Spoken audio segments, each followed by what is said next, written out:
وقالت طائفة من أهل الكتاب آمنوا بالذي أنزل على الذين آمنوا وجه النهار واكفروا آخره لعلهم يرجعون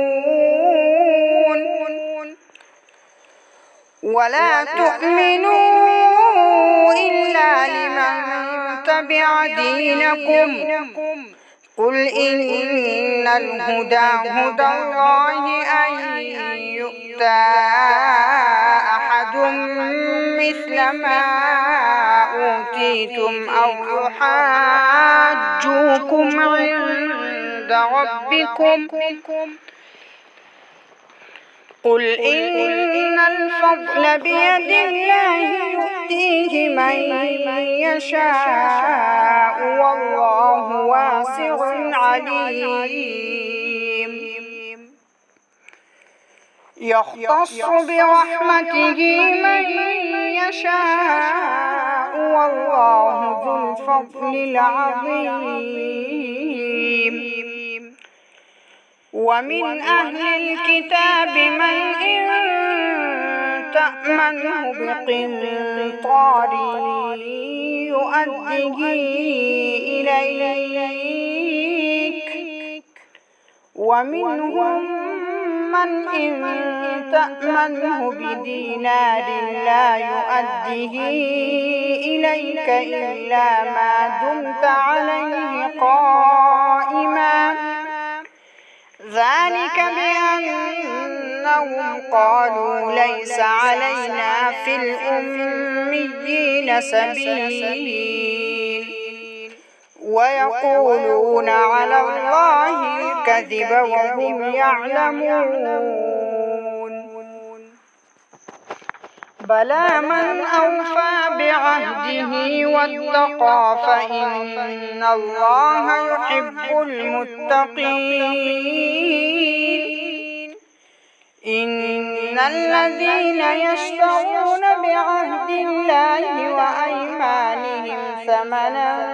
قليلا أولئك لا خلاق لهم في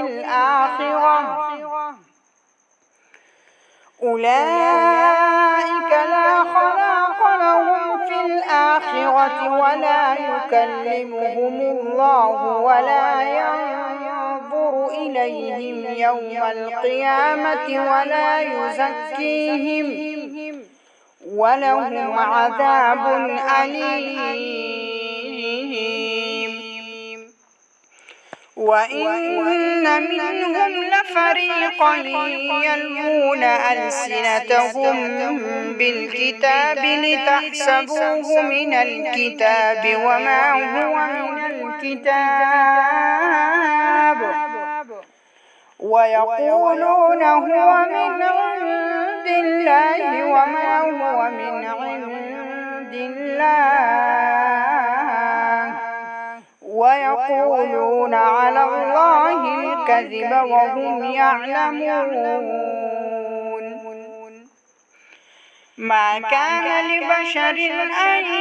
يؤتيه الله الكتاب والحكم والنبوة ثم